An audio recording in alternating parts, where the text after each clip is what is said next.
Welcome back. Joining us on the show now is Peter McGuire. He's CEO Exim Australia. Peter, hi, good to have you. And I want to talk about the crude oil prices where we are trading at a 2-week highs. We've seen 4% of gains come into this week. And a lot of factors now seem to be supporting, whether it's about the U.S. inventories, which are showing a 6 million barrels of a decline as per the API data, or the export haul that we've seen come in from Turkey this week.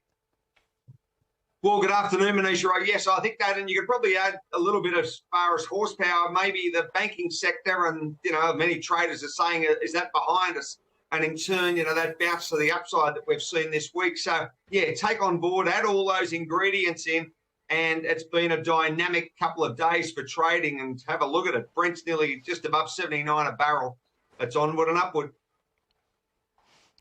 Are you looking at further gains now coming in? Because we've seen a range of 70 to 88 in the first quarter of this year. How do you see March closing? What's your sense on the month of April?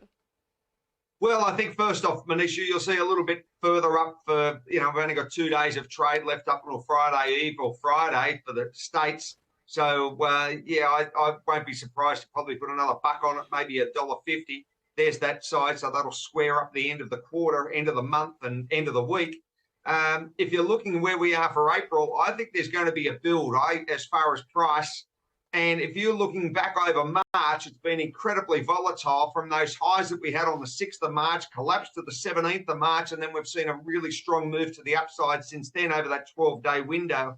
So, yeah, I think April's going to continue, push up, and I think third and fourth quarter are going to be dynamic for the energy sector. I think you're going to see higher prices.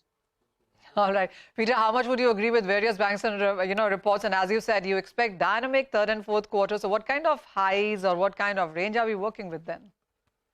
Well, I think over the second quarter, Manisha, and that starts next Monday, so that'll be the third. I reckon you're probably sometime in that quarter, I won't be surprised to take possibly 90 out for that Brent in that, that 13-week window.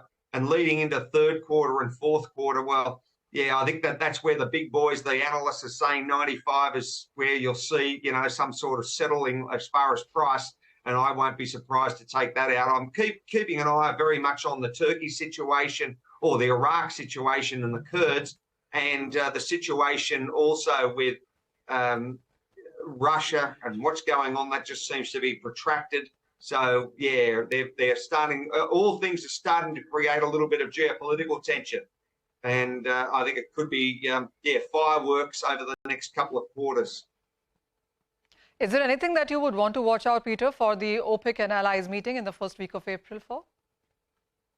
No, I'm keeping an eye on Manisha. Look, I think there's enough crude out there, and I think they're fairly happy and settled at these sort of prices. Anything above 80 or anything near 80, and it's rubbing their hands with glee. So producers are happy, consumers are getting crushed.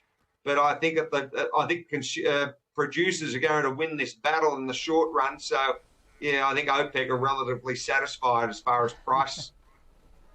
Okay, all right, Manisha as well as Peter. Thanks very much for getting us all of the updates in the commodity space. Need to take a short break. We'll be back with more. Stay tuned.